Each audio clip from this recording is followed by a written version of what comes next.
सुल्तानगंज विधानसभा से जनसुराज पार्टी भावी प्रत्याशी राकेश कुमार ने चुनाव को लेकर मीडिया से बातचीत करते हुए कहा, हमारी सरकार बनती है तो शिक्षा और विकास को वृद्धा पेंशन 2000 करने की बात कहा। आए देखिए स्मार्ट बिहार न्यूज में खास रिपोर्ट। इस पंचायत में अब बिहार बदलाव की बातें हैं। कल मैंने एक सभा रखी है सजौड़ में, 3 बजे से अवटेड है, उसमें हजारों की भीड़ आएगी और हम लोग समाज से जनसुराजी सीधा बात करते हैं कि आज जो व्यवस्थाएं हैं उसको परिवर्तन करने की ज़रूरत क्यों है। और हम लोग कभी ये नहीं कहते हैं कि आप जनसुराज को ही वोट कीजिए या जनसुराज ही आपके लिए बेटर है। हम लोग अपने जनता जनार्दन पे, पब्लिक पे छोड़े हुए हैं कि पब्लिक किस तरह की एक्सेप्टेंस देती है। रही बात हमारी, आपने बोला कि मैं संभावित उम्मीदवार हूँ, निश्चित रूप से मैं संभावित उम्मीदवार हूँ, लेकिन पार्टी यदि विश्वास करती है और पार्टी यदि टिकट देती है तो मैं उम्मीदवार हो सकता हूँ।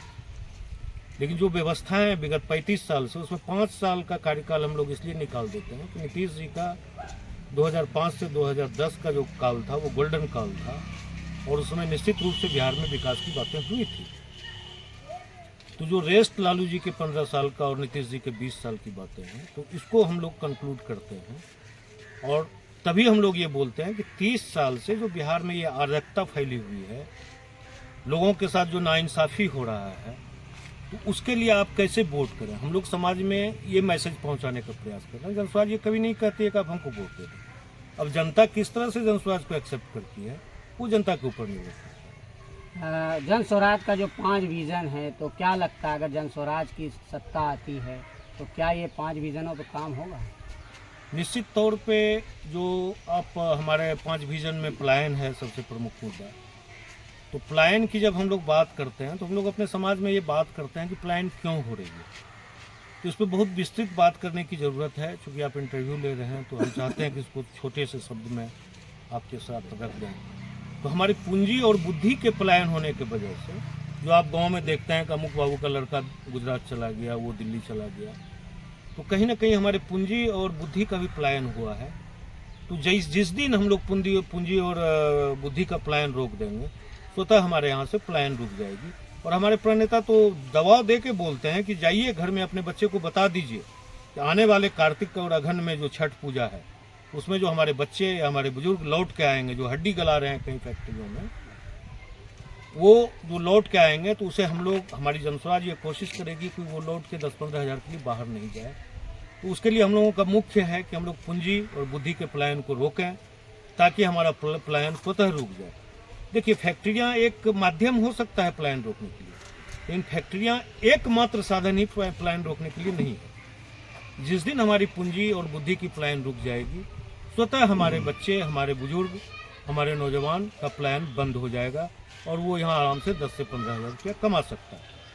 अब दूसरा जो है वृद्धा पेंशन की बात, आप लोगों ने देखा होगा कि हम जनसुराजी आज 1.5 साल से इसके लिए चिल्ला रहे हैं कि वृद्धा पेंशन जो है 2000 रुपया करना है। हम लोगों के दबाव में आके कहीं ना कहीं नीतीश जी घबराए और उस 400 रुपया का जो भिख स्वरूप पेंशन देता था उसको आज 1100 रुपया कर दिया। लेकिन हम जनसुराजी वहीं पे रुकने वाले नहीं। यदि हमारी सरकार बनी तो इसी कार्तिक और अघन महीने में हमारे सारे बुजुर्ग, महिला पुरुष, हमारे सारे दिव्यांग भाई बहन, हमारी विधवा बहन और माताएं, सबों का पेंशन 2000 रुपया कर दिया जाएगा ताकि वो परिवार पे दवाई के लिए तो कम से कम बोझ नहीं बने। ये एक बहुत बड़ा इशू है। तीसरी बात, आपने बात है विश्वस्तरीय शिक्षा की। तो विजन जो है प्रशांत जी का और जनसुराज का या हम लोगों के जैसे बुद्धिजीवियों का, कि हम लोगों की सरकार यदि आती है तो हर प्रखंड में, बिहार के हर प्रखंड में प्रत्येक साल एक स्कूल नेतरहाट टाइप का बनाया जाए जिसमें आवासीय विद्यालय हो। जब तक बच्चे, स्कूल की स्थिति नहीं सुधर जाती है, बगल अगल के कॉन्वेंट में हमारे समाज के लोग बच्चे को पढ़ाएं, उसकी सारी खर्च जनसुराज भरपाई करेगी। उसका फी होगा, स्कूल आने जाने का खर्च होगा, किताबें होगी, वो सारा जनसुराज भरपाई करेगा। जिस दिन हम नेतरहाट टाइप का एक विश्वस्तरीय स्कूल बना लेंगे, 5 साल में 5 बनने हैं, तो यदि हमारी सरकार बनी, मैं विधायक बनूँ या न बनूँ, इस क्षेत्र में यानी सुल्तानगंज क्षेत्र में 10 नेतरहाट टाइप के विद्यालय हो जाएंगे। एक नेतरहाट विद्यालय ने यदि 1500 IS दिया है तो हमारे 10 विद्यालय में जोड़ के यदि हम ये काउंट करें कि 100 भी IS इस सुल्तानगंज की धरती से निकल जाता है तो सुल्तानगंज में राकेश कुमार जैसे नेता का जरूरत नहीं पड़ेगा। वो IAS कितना भी आलसी होगा, कितना भी घमंडी हो जाएगा, वो इतना अपने धरती के कर्ज के लिए कर जाएगा कि हमारे समाज का विकास हो जाएगा। तीसरी चीज़ जो अहम चीज़ थी, शिक्षा, वही एक रास्ता है। देखिए भगवान की नियति देखिए, लोगों को लालटेन छाप मिलता है, तीर छाप मिलता है। हमारे पार्टी को ऊपर वाले ने स्कूल का बस्ता दिया, तो लालू जी और नीतीश ने जो हमारे बच्चे के कंधे पे बोरा बांधा था, हम जनस्वराजी उस बोरा को खोल के फेंकेंगे और बच्चे के कंधे पे स्कूल का बस्ता देंगे, जो मेरा छाप है। स्कूल का बस्ता ही गरीबी से निकलने का एक मूल मंत्र है। यदि शिक्षित हो गए हमारा बच्चा तो समाज का विकास हो जाएगा। अब है महिला प्रशस्ति ऋण की बात। देखिए कितनी दुर्भाग्य है, अभी आप सेल्फ हेल्प ग्रुप 10 टकिया और बंधन बैंक वाले लोग आते हैं हमारे ही इसी दासपुर गांव में, वो एक समूह बनाता है जिसमें 15 या 20 महिलाएं होती हैं। न जाने कितना 30,000 40,000 जो भी लोन देता हो वो देता है। 52 सप्ताह मतलब 1 साल।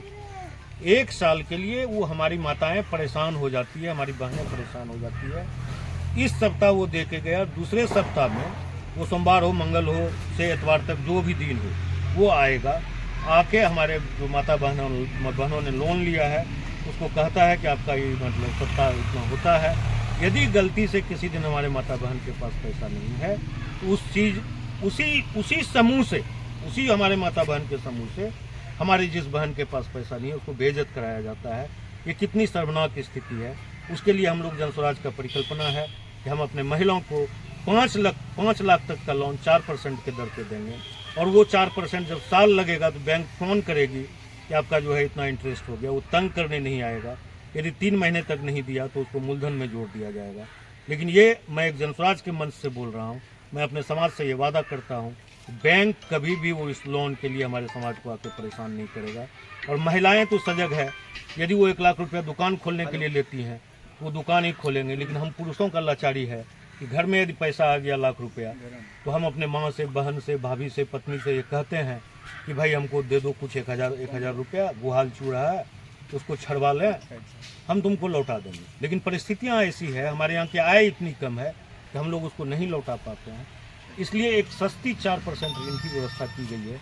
10% जनस्वराज अपने गारंटी की तरफ से बैंक को देगी, 4% हमारे महिलाओं से देगी। अब है मनरेगा को हम लोग किस तरह से कृषि से जोड़ें। मनरेगा में जो आज आप लोग देख रहे हैं, मैं किसी पंचायती राज व्यवस्था पर सवाल उठाने के लिए नहीं आया हूँ क्योंकि मैं सामाजिक आदमी हूँ।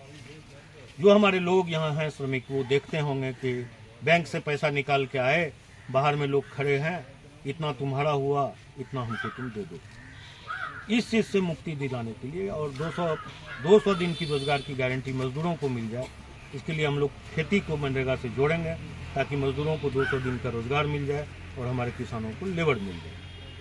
और हम अपने परिप्रेक्ष्य में बता दें कि भगवान ने हमें ऐसे गोद में जन्म दिया, हमारे पिता को इस क्षेत्र में इतना प्यार मिला है, शायद वो कितना प्यार किए हैं अपनी जनता से वो मुझे पता नहीं। लेकिन जब अभी हम क्षेत्र में घूम रहे हैं ये महसूस कर रहे हैं कि जो जनता का प्यार उनके प्रति था वो प्यार जनता हमें दे रही है और हम उसके लिए गदगद हैं। हम ये नहीं जानते हैं कि वो वोट में तब्दील होगा कि क्या कमियां दिखी आपको आप जो घूम रहे सुल्तानगंज विधानसभा में, क्या कमियां? देखिए, मैं 24 साल तक भारत सरकार का कंसल्टेंट था, मैं इंजीनियर हूँ, पेशे से इंजीनियरिंग छोड़ दिया। तो मैंने जो यहाँ देखा कि यहाँ की जो सामाजिक व्यवस्थाएं हैं वो ही आप आज देख रहे हैं ना। मनरेगा का ये भूमि सर्वे में आपने देखा होगा, आज जब आप बच्चे होंगे तो देखे होंगे 2 भाई लड़ रहा है, बाप और बेटा लड़ रहा है। आपने ये कभी नहीं देखा होगा कि माँ और बेटा, बहन और भाई लड़ रहा है संपत्ति। ये जो कुव्यवस्था फैली है इसको भी खत्म करना और चुटकी में जनस्वराज आएगा।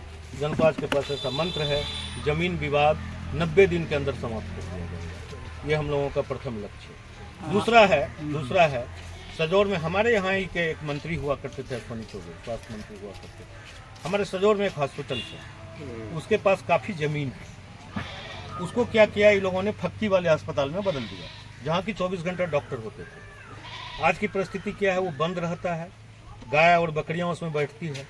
तो हमारा, यदि मैं इस क्षेत्र से विधायक बनता हूँ तो प्रथम प्राथमिकता होगा अपने विधायकी का शपथ लेने के 90 दिन के अंदर उस हॉस्पिटल को चालू करवा दें और 5 साल के अंदर उसको 30 सही का अस्पताल बना दें, ताकि प्राथमिक उपचार और प्राथमिक ऑपरेशन तो इस हॉस्पिटल में हो ही जाए। दूसरी है कि जितने भी स्वास्थ्य उपकेंद्र हैं, आपने दरियापुर के पास देखा होगा स्वास्थ्य उपकेंद्र, मेरे